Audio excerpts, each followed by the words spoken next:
শুধু রাধা দেবী নয়, ওনার সাথে আমরা সবাই নৃত্য করব। বর্ষণা প্রধানের কন্যার তিলক অনুষ্ঠান বলে কথা। অবশ্যই।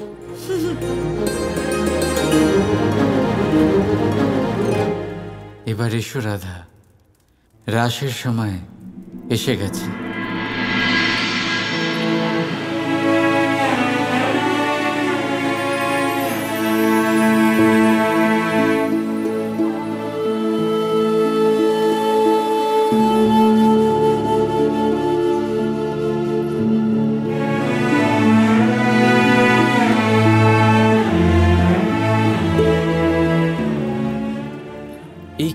রাধা, নিজেকে কৃষ্ণের খেয়ালের থেকে দূরে রাখার জন্য নিজের উপরই নজর দাওনি তো? এখন দেখো, আঘাত তুমি পেয়েছ আর কষ্টের অনুভূতি আমারও হচ্ছে।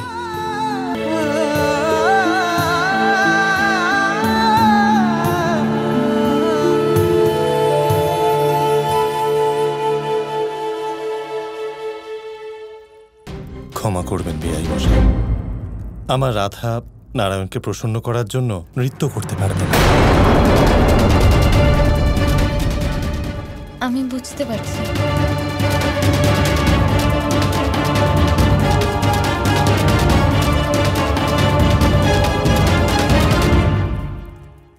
আরে না না, এটা কি করে সম্ভব? এত গুরুত্বপূর্ণ আর বড় সমাগম, আর এখানে নারায়ণের জন্য কেউ নৃত্য করবে না, তা কি করে সম্ভব? হ্যাঁ, কিন্তু রাধার তো... রাধা নয় মহারাজ, রাধা ছাড়াও একজন আছে এখানে যে নারায়ণের জন্য নৃত্য করতে পারবে।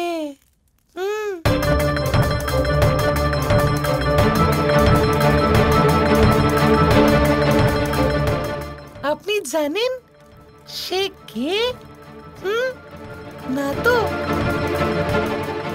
আমি বলছি, সে হচ্ছে আমাদের মিষ্টি গোপা দেবী।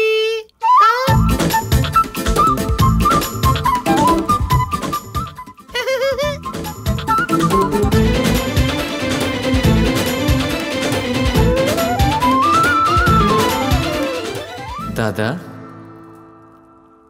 এই কাজের পেছনে কারণটা কি? কানাই, রাধা এখন কষ্টে রয়েছে, তাই রাধার মন থেকে সেই কষ্ট দূর করবার জন্য কানাই রাস করবে না। কিন্তু দাদা, রাধাকে ছাড়া রাস? কানাই, যখন রাধার মধ্যেই কানাই অবস্থিত, তখন কানাই একা রাস কি করে করবে?